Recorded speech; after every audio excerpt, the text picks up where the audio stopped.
Well, I'm pretty excited to have Hell's on Wheels, Helen Dainty, on the podcast. Oh, We first met, well, we've only met once, and we were in the Al Hajar Mountains of Oman. I yeah. had walked out of a supermarket buying food for my bike packing trip, and I saw this Western cyclist across the street, and she was at this pretty dodgy bike shop. And I walked over there and I said, "Hi, what are you doing?" And she said, "Oh, my headset's loose." And so myself, her, and the bike shop guy tightened her headset. And Mostly you, I think. yeah, and then next thing you know, I'm like, "What are you doing?" And she basically just sort of said, "Oh, I'm just, I don't know, riding around for the past several years, riding around the world." And I went, "What?" So I found her on Instagram, and I've been following you ever since, and it's fantastic. So Helen Dainty, welcome to the Adventure Audio Podcast. Thanks heaps. Thanks for making the time to do this. Very cool to have Oh, you. As soon as Laval told me about what you've been doing for a long time, I mean, it's not even, we can't even really call it a trip anymore, really, right? Like this is now your lifestyle. At what point did yeah. that sort of change? When did it change? Yeah. Yeah, well, I was in Australia and that was supposed to be for about a year. And yeah, something happened during that trip where I guess some kind of switch flicked and I realized, no, this is what I'm going to do from now on. And then it was just a case of trying to find a way to make it financially viable. Because prior to that, I would work for a couple of years, go on, some adventure for a year, work for a couple of years again. But yeah, since 5 years ago now, I've been able to sort of sustain traveling basically full time now. And what's interesting about it is I've been doing lots of research on you, Helen, now because of the fact that you've agreed to be on our podcast. But your bikepacking life started with a 9 month trip through Australia. You're obviously a Brit, Yes. judging by your accent, but you Yes. had gone to Australia not because you're on a prison ship, but because you wanted to live there. And then you decided to Yeah. go on a 9 month walkabout, ride about through Australia. And you were not a bike packer before that. No, I think I've counted. I've only owned like about four bicycles in my life, including childhood bikes. I'm not a cyclist, or I wasn't a cyclist at all. Um, it's a little bit involved, but basically, I was applying for my Australian citizenship, and I'd already used up my quota of time that you're allowed to be overseas without jeopardizing your application. And I'd done my, work for a couple of years, and I was ready to go on another trip for a year, but I was sort of stuck in Australia. And I'd already driven around in a camper van and I'd already sort of taken the bus around. So I had been wondering when I'd driven around in a very old Toyota Tarago, it wouldn't go down a lot of the dirt roads. And I began to wonder if you could ride a bicycle down dirt roads. I was so ignorant. I didn't even know that that was possible. And yeah, it turns out there's some magnificent four-wheel drive tracks and off-road, like epic 2 week trips you can take from town to town in Australia. So with a little bit of research, and it's not necessarily the best way to start your bike touring life is with something as gargantuan as Australia. Much better to start with like a Eurovelo route maybe, but yeah, very quickly I realized that that was the thing for me. And fortunately, having bought a very expensive bike and a very expensive tent, I took to it, thank goodness. And yeah, so that's become full time now since that one big Australia trip. And if I recall that Australia trip, you were with a bloke and he jammed out and had to hitchhike out because Yeah. he couldn't make it down these dirt roads. There was two. There was my boyfriend at the time. We set off together, and he by the time we got from Brisbane to Darwin, he'd made the very correct decision for him to bail. That it wasn't his thing at all. He was super supportive. He wanted to do the thing that made me happy, but it wasn't his thing at all. So he bailed in Darwin, and then I was left with heading down what's called the Gibb River Road, very famous Australian dirt track, basically between Darwin and Broome, effectively. And I'd never ridden a dirt road in my life. I didn't know if I was capable or if the bike was up to the job.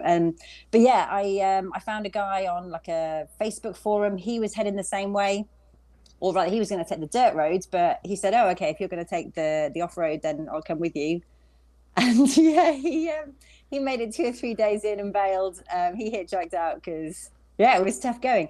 But I did know, like I'm in incredibly indebted to him, because having him next to me, you know, an experienced bike tourer, just gave me the courage to set out those first few kilometers, just, you know, with somebody as moral support. And famously, it is like the eastern end of the road is the harder part. So, you know, I knew that if I could just cover those first 2 or 3 days, get through the crocodile infested rivers and all of that stuff. If I could get through those first few days, then, you know, you could either turn back and go back through the same terrain, or you could carry on west where it would get easier. So by the time I decided that it wasn't for him at that point, I was already invested enough and brave enough at that point to continue. There's something poetic about the fact that natural selection kicked in Darwin, and the survival of the fittest kicked in, and you were the fittest. There's something about Beautiful. that there. So when you do write your book, that has to be the opening chapter. Oh, Darwin. I'm definitely plagiarizing that. Thank you. Yeah. So you spent 9 months touring all over Australia, and then as that started to conclude, you were like, I'm not ready to stop living like this, so I'm just gonna keep riding my bike. Yeah, I was enticed back to work for a year, but yeah, that was it was a package I couldn't refuse for 1 year. But then after that, I found a way to switch to like full-time bicycle touring. I flew over from Australia to the UK. I had a wedding to attend in Italy, so I rode around the coast of the British Isles and then cycled to the wedding. And then basically from that point, in 2018, I was trying to cycle to Istanbul for 3 straight years. In 2018, I had to turn back in Italy and go back to the UK to have some dental work done. 2019, I set off again from London at the start of the year, but I had another wedding to attend. So that time I did, rather than get to Istanbul that year, I did a circular route up the Atlantic coast to the North Cape. I was there for the tail end of summer, so I had like 24 hours daylight, which was amazing. I got stuck in a storm at the North Cape, but when the storm died down at 2 o'clock in the morning, I could set off in broad daylight with your sunnies on. Yeah, exactly. Yeah. So that was 2019, and then 2020 was the 3rd year in a row that I said, right, this time I'm definitely cycling to Istanbul. And obviously we all know what happened in 2020. Where were you stuck? Where did you get stuck in 2020? Where were you? Where were you? I got as far locked as down? Munich. I set off in the start of March 2020. Ooh, good timing. Good timing. Oh my God. At the time, it was an epidemic, and at the time, I literally said to myself, "Oh, okay, I guess I can't go to Italy this year." Like that was the situation. And then as I rode along, as I crossed, you know, borders from like England to France to Belgium to Germany, I remember like there's video footage of me like earnestly saying to myself in the camera, "They can't close the European borders. How would that even work?" That can't I happen. know. Early days in the pandemic, I thought if I had to listen to quotes that I said of how I thought it was going to go, I mean, I would be so far off base. So many of us thought, like, I thought we were all going to be home for a couple of weeks. I was in Somalia when it hit. I was bikepacking and adventuring in Somalia, and it was March 6th. I remember contacting my wife saying, something's going on. I think they're going to lock everything down. I got to get out of here. So I left about a week early. March 11th, the world shut down. Or I'd still be in Somalia. Yeah. No, I counted myself lucky to be in Germany. Actually, it was I actually, in the course of the whole 2 years or whatever we're calling the pandemic, I only was in one lockdown, and that was in Munich. That was for 7 weeks, and then from that point on, I just I changed my route according to where the borders opened. I did like big loops of countries, like waiting, like Greece famously didn't open for ages. So you just held in Macedonia, if I remember right. You're just sort of in a holding pattern, riding around Macedonia. Yeah, Macedonia. Well, I got COVID in Macedonia. That was a surprise because I took the test to cross the border. Macedonia celebrate Christmas in January, and I wanted to cross to Bulgaria to celebrate Christmas in December. So I just rocked up, took the test, ready to cross the border, and they said, wah, wah. No negative test for you. So yeah, I got stuck in Macedonia, obviously in quarantine, in isolation for Christmas, and then travel, the snow had descended on the mountains. It would have been a miserable time to cross. I think I also was waiting on an ATM card, or so. Anyway, I ended up stuck for the winter in Macedonia. So where do we find you now? I mean, I know where you are, but our listeners don't. So where do we find you now? Because we met each other in Oman, and you were continuing on, eventually heading into Saudi. So where are you right now? I'm in the Kingdom of Saudi Arabia, in Jeddah specifically. And what an unusual trip. Yeah, it's not boring. And you still have your police escort. Do you want to talk about that? Yeah, let's talk about that. It's all still really, really fresh. And yeah, I've had various traffic police escorts, which initially I kind of resented because, you know, we solo travelers are independent by nature and we don't always appreciate, you know, somebody sort of like chivying you along and like looking at their watch every time you want to. They don't, bless them, you know, in their car, they don't understand that sometimes you just need to get off the bike and stand and have a snack and something. And you know, when you got somebody waiting for you, you do feel a sort of time pressure to not keep them waiting.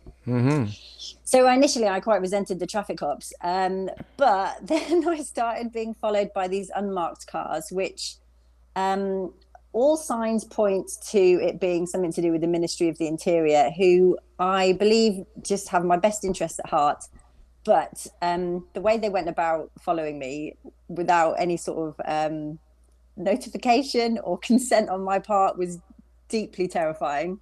But over the last kind of couple of weeks, it's sort of because the people that I meet in these cars, they're not willing to speak to me always. And if they do, they don't have a lot of English. So I just had no idea what was going on. But piecing things together, it seems to be that the Ministry of Interior are just really, really, really being careful about my safety, which ironically had the effect of deeply afraid because I was being followed by strange men in cars for a number of days. So yeah, that's where I'm at in Saudi right now. No good deed goes unpunished, I guess, right? Yeah, exactly. How interesting. I mean, one thing I noticed about my riding in the Middle East, and I'm sure you can attest to this, is the absolute ridiculous hospitality of the locals. The way they will basically lock up their brakes in a lorry to try and give you a frozen fish or dates or water. Can you talk about that? Yeah, it's incredible. You have to turn you know, kilos of dates down. Like before I got wise to it, if somebody offered me some dates, I would say, okay, sure, that'd be lovely. Yeah. And then you get to a point where you have like multiple because they come in packs of a kilo, right? You have the kilos. I ate a lot of dates. Kilos of dates.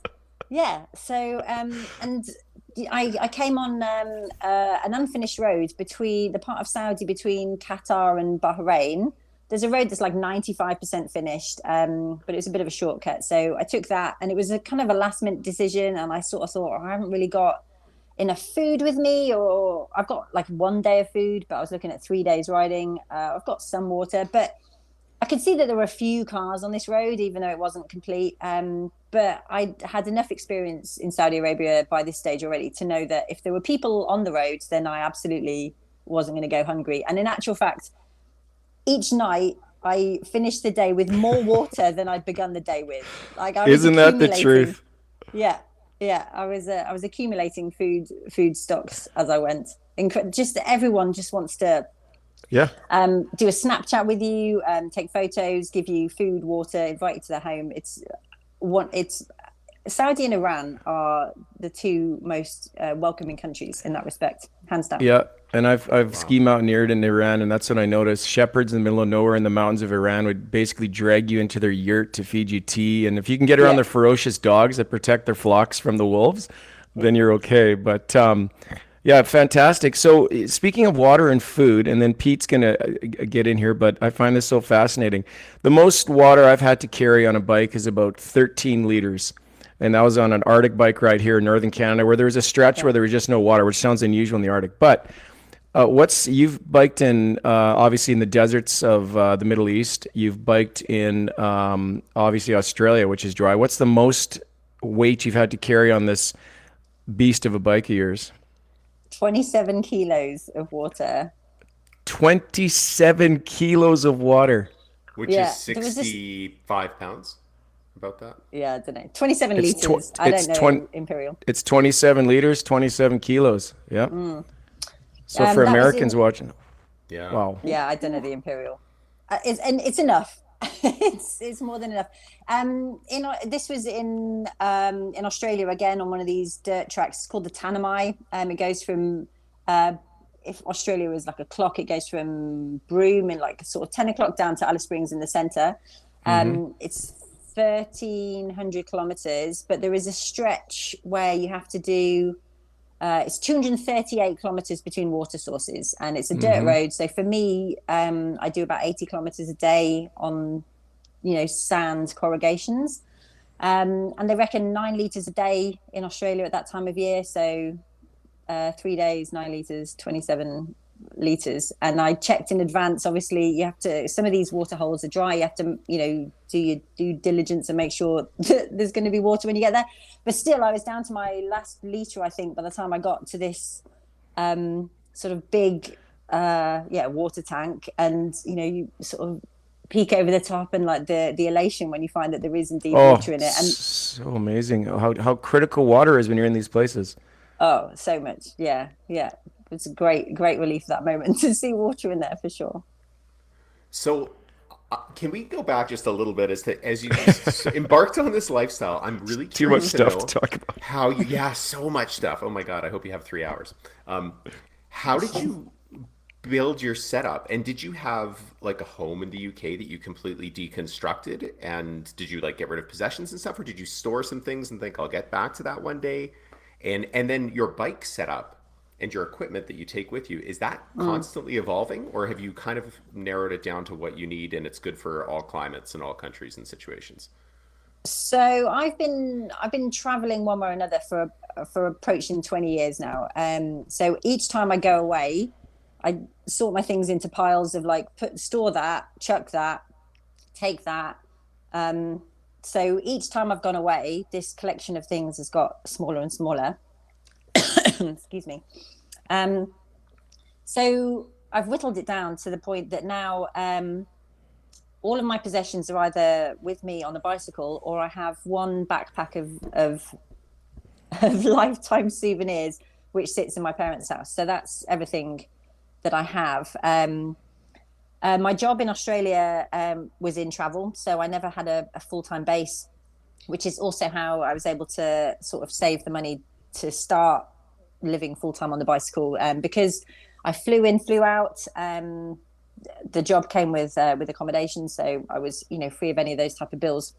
And it also meant that I didn't have a house to pack away when it came time to leave.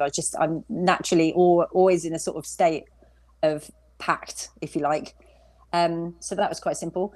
And then in terms of my kit, still the same bike, still the same tent, just about. Been through a couple of air mattresses, but otherwise, the clothes obviously depend on the climate. Right now, I'm having to carry a surprising amount because you have to, Islamic clothing there's quite a lot of it, even though it's quite nice weather. I don't have a raincoat, but you have to have a lot of clothing to cover your body, both on and off the bicycle. But otherwise, it hasn't. It's evolved down, I suppose, in a small way. In Australia, I had to carry often a whole big pannier of food, whereas here in the Middle East, even crossing the desert, there's like a service station every 70 or 80 kilometers. I haven't needed to carry more than like a day's worth of food, so it's not nearly as remote as some of the places in Australia. So yeah, it's no, Helen, you're on you're still on Gibbo that still have the same Viventi Gibbs. Is that what you're still riding? Yeah. So, Exactly right, so for people who are not familiar with this bike, it's an Aussie brand, and it would be looks almost like a Dutch utility bike. So it's a heavy duty bike, mountain bike, like a flat bar setup with panniers on it. And you have gone to a carbon belt drive and roll off hub, right? And you've got some unbelievable mileage off of this thing. I've always had the roll off. Yeah, I better touch some wood. 71,000 kilometers. Wow. So yeah, I don't know how long a roll off hub is supposed to last. Like roll off will tell you that they don't know the expectation of it because they haven't had one fail yet. You're their best Wow. chance to find out, probably. Holy I hope cow. not. So, but they're really good, actually. I did have a warm showers host that assured me he knew what he was doing. He was going to change the cog for me, and he accidentally broke it a little bit. But I took it into roll-off in Kassel in Germany, and they completely repaired it. They did the parts and the labor and everything for free, and gave me a T-shirt as well. So even though it was like user error, they yeah. So This is a roll-off advertisement right now. yeah, well, they did well to service it for free, because I'll tell everybody that'll listen like how awesome they are. So yeah, it's the same hub from the start, but my frame did break in Macedonia, just as I was crossing the border into Albania. Sorry, Montenegro into Albania, and so Vivente couriered me one from Tasmania to Albania, and Wow. yeah, I know. Yeah, I haven't. I've got like lots of good things to say about Vivente as well, for sure. So yeah, that was no fuss. Sent me a frame straight away, and it happened to be a carbon belt compatible one. So I also at the time was encouraged to open a Patreon account, and I was gifted the cost of converting the bike from chain to belt drive, and that was back in Greece 2 years ago. So I guess I've done probably about 20,000 kilometers on the carbon belt now, I think. On the same belt.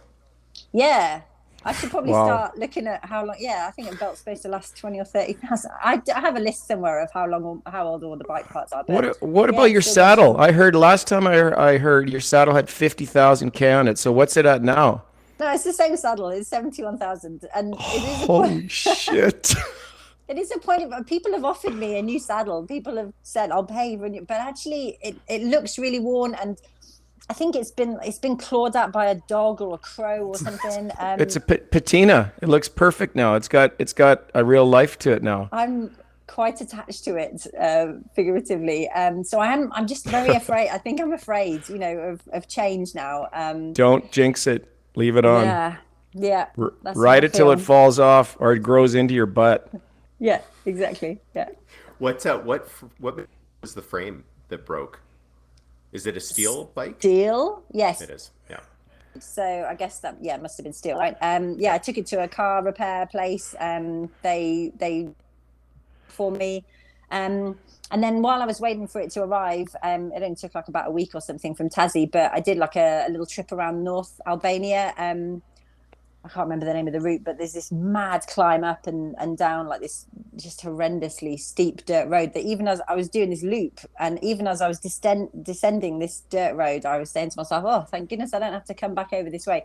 But I got to the bottom and they said, no, that's the only way in and out of town. You're going back the same way. But yeah, miserable. But yeah, I came in and out on this sort of on the weld job. They did a really good job welding. And then by the time I got back to Shkodra, I think it is, in North Albania, the new frame was waiting for me there. And in Tirana, the bike shop in Tirana fixed it up for me. And then I rode from Albania to Greece, I guess for about 6 or 9 months or whatever that was, with the chain, and then I got it converted to belt in Athens. Amazing. What a bike. Like this thing's a tank, Pete. You got to see it. Like when I saw her, I was leaving the next day to cycle up the highest mountain in Oman, and she was headed up there too. And I remember looking at her bike thinking, pardon me, there's no way you could ride this bike up that, because that's a steep climb, as you know. And you said you're going to Yeah. hitchhike, and you actually got up there because I saw your photos of you camped up there. I changed I had this, yeah, I was exactly when I spoke to you, like hours before the event, it was my intention to hitchhike. And then that morning I woke up and I looked at the gradient and stuff on Camus, and I don't know if I misread it or I was just feeling very optimistic, but I said, nah, I'll give it a red hot go. And yeah, cycled up it. And it was, I mean, I say cycle, there was a bit of pushing, but yeah, I got there. That gravel bit is pretty brutal around that last gravel bit before The you get back gravel to the pavement. climb, miserable, Good absolutely for miserable. you. I can't believe Thanks. this. Like, I think I'd rather pedal a Land Cruiser up there than pedal that bike up there. That's how heavy that bike was. You had that thing loaded. Yeah. Yeah. Uh, Yeah. I mean, because Good I for wasn't sure you. about shops either. So I did have quite a bit of food and again, water. I mean, as you know, there was like a couple of mosques on the way up to refill Yeah. with water, but I didn't really know that for sure. So I carried more than I needed that day as well. One thing I want to touch on is that you were obviously raised by some pretty incredible parents. And I've heard in one interview you said that your dad gave you and your brothers roots and wings. Yeah, Now, that's it. it sounds to me like you're fully winged out, but what do you what where are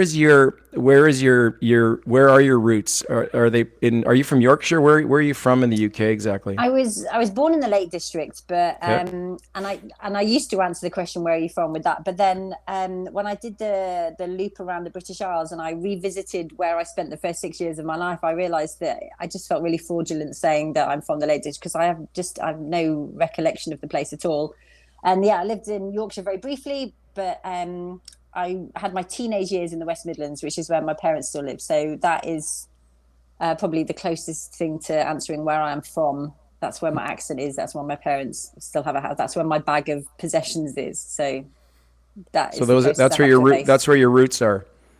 currently. Yes. Interesting. And then you bounce all over the world on you've got an Oz passport and a British passport. Yeah. Yeah. Now, does it matter which one you travel with, or are they both equal for getting you in and out of countries? No, you cannot get into Iran on a British passport. So, and Turkey, it's free. Australians have to pay quite a big visa fee. So I did leave London most recently on my British passport, so that I arrived in Turkey cheaply, and then I had to switch between between Turkey and Iran, and between Georgia and Armenia. I had to switch between passports, which I've never done before. It is actually harder than I realised, because I didn't want to be fussing around with a British passport at the Iranian border, because that was just going to cause problems. So yeah, currently in Saudi Arabia on my Australian passport. So the authorities here understand me to be Australian, and I can hear them chatting amongst themselves, and um, yeah, people. I can hear that people know who I am. Like obviously, word has got around, and I can hear people chatting about the Australian in Arabic around me. So Oh yeah. yeah, Speaking of Interesting. Australian, Pete, I think you read this as well that Helen is originally was doing this on 100 Aussie dollars a week. That was Yeah. your no, goal. still, yeah, Still doing that? yeah, yeah, 400 And Australian dollars per month. yeah. So, So yeah, I don't know what that is wow. in US dollars, but we're yeah. So we're that's Canadian. We're Canadian, so it's 400 Canadian dollars, the same as Aussie, It's basically. almost that was exactly the it. same. So you're living for $5,000 a year. Well, so I have 5,000, yeah, so 100 week to week, and then I have like 1,800 or 2,000 if you want to. If I have to, get the bike serviced or buy a plane ticket. So, if there's like a big expense, but yeah, week to week, it's $100 a week, and then there's like 2,000 for like bigger expenses. So 7,000 a year, and I keep very careful track of it all, and I've been living on that since the Australian trip, so 2016, whatever that was. Do you frequently now get, because you blog about, right? Do you Mm-hmm. frequently now get people reaching out saying like, what is the roadmap for me to live like this? Yeah, some people, yeah, I get a few people asking for like quite specific. People want to know what tent I have, or like not Yeah. so much tell me how to be a bicycle tourer. Yeah. And They're if they're they do, I'll. inspired, but they want to know some specifics about like actually work, right? Because like your Yeah, tent, for example, is extremely important. It's something you can take lightly if you're going away for a night or two. mm, But you had to carefully consider every piece of gear that you take with you. So yeah, much more than typical bike packers. yeah, Plus, yeah. plus So you're traveling as a female too in some pretty dodgy parts of the world. And I've heard interviews with you about that. And you've made a couple of mistakes. You said where you've gotten a little bit too relaxed about where you're camping or what time you set up camp, and you've been yeah, robbed. yeah. I did get robbed sleeping on a beach in Greece. I checked into a hostel. The plan was to check into a hostel the next day, so I slept on the beach to save $20 and got robbed. Which and because I'd just come off a ferry, like ordinary, I have two passports, two wallets. They live in separate parts of the bicycle, but because everything was together from being on the ferry, I lost everything. Ouch. I mean, could have been worse. They didn't take my bike. So, and actually, it was incredibly fortunate because there was a British consulate on the island of Crete where I was. So I had an emergency travel document within 48 hours off the Brits. And again, by chance, I had a family member flying in for a visit anyway, who happened to be bringing with me a couple of ATM cards that had expired anyway. So Wow. yeah, it was the luckiest time for a robbery. Yeah. Could So have been much worse. that's a mixture of luck and misfortune you had there, Helen. But in 71,000 kilometers, how many crashes? What's the most serious injury you've had?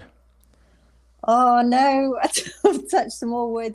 I think, I mean, I've taken a few tumbles, obviously. Although, no, I have a friend who says that you don't say that. You say you stepped off. So I've stepped off a couple of times. Collision I've ever had is in the UK. It was like really strong headwind and rain. So I had my head down, to just keep the rain out of my eyes. Head down. I was like pushing slowly on, and I just rode into the back of a stationary vehicle. That's the absolute worst that it's been for me. In 71,000 K, that's it. So far.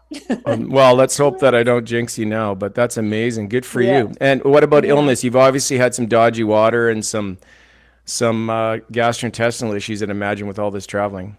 Yeah, not as much as you might think. I think because I have been traveling for so long, and I think I've just grown accustomed to drinking tap water all over the world. So I do have a pretty strong constitution, I think, for the What most about part. overuse injuries? Like, are you actively doing anything to prevent that, or do you have some sort of like cross training routine, or you just ride all the time? Yeah, just that. I mean, in the winter time, generally I've not this winter because I'm in the Middle East and winter is a nice time to ride here. But when I've been in Europe, I've taken the winters off and then I return to running, and I get immediately injured when I'm running. I'm not. I love it, but It's such a it doesn't suit classic my body. cyclist move too, though, right? Because you've got a big engine, and you can cardiovascularly run for a really long time, Yeah, but every time it leads to injuries. yeah. If you But go from 0 to 100 with running, yeah. yeah, and yeah, but with cycling, sometimes my knees get a bit sore, and I just take that as a sign that I need to raise the saddle a little bit. Yeah, no overuse injuries as yet. When I was in Oman, I got a message on Instagram from a Canadian cyclist, a female, and she said, "It looks incredible, but too bad me as a female, I would not be able to ride there." And I said, well, I think as long as you cover up your legs, I hadn't seen any female cyclists. And the next day, I saw you in Al Hajar in Oman. Yeah, And then I sent a message back saying, I just saw a Western girl wearing biking shorts, yeah, short full sleeve lycra. jersey, full lycra like you'd see here in outside of Calgary or anywhere in the UK riding your bike. No issue whatsoever. Now, obviously, Saudis stricter, and I'm sure in Iran too, you had to cover up. But I Mm. think that people build in my travels, especially in the Islamic world, people build these narratives that it's such a dangerous place, such an unfriendly place to women Yeah. travelers. So what can you say about that? Well, in regards to Oman in particular, I think Oman is the safest place that I've possibly ever been. Like, I Hmm. stopped even really thinking too hard about where I even put my tent. I just, it came Yeah, time to camp. I just dropped my tent anywhere, like in broad, in same full here. view of anybody and everyone. Um, on one occasion, I had the light on inside the tent, and somebody came to have a look, and he drove up in his car, headlights on, and I poked my head out of the tent, and this poor man was so embarrassed to have approached a woman in a tent. He couldn't get away. He couldn't back away fast enough. He was so apologetic. It's just the absolute safest best place to wild camp in Oman. And I feel completely safe amongst Arab men across Oman, Saudi Arabia, the Emirates. I'm sure I had the same preconceptions as many people did, but I've been in the Arab part of the Middle East since last year, 6 months, let's say, and yeah, I really enjoy it. Different from Iran, where the mullahs maybe don't even want to look at me, because it's haram to even look at me. But here, Arab men will have a conversation with me. They'll look me in the eye, but they also pathologically will not come within. If you're in a supermarket and there's a tight space, nobody's gonna do that thing of like, oh, sorry, squeeze back. No, absolutely not. So people treat you with dignity. They talk to you, but they also respect your your personal space as well. That's It's so good. brilliant. It's so important that cyclists know this. Female cyclists that are being held back. They could completely strike off parts of the map because they think that they're going to be unable to ride there. And I think it's amazing to watch you do this. And you're just, I mean, you're cycling through Saudi Arabia. I find so fascinating, and the fact that they've treated you with so much respect and given you a personal protective I don't Yeah, know, cover. It's just amazing. yeah. It's yeah. The idea. I mean, they're killing me with kindness, basically. Like they want to be so hospitable, and there is a culture clash between my desire for liberty to travel freely within the country and their enormous desire, responsibility, even to keep me safe. That there's a bit of a clash between those two things, which doesn't sit very comfortably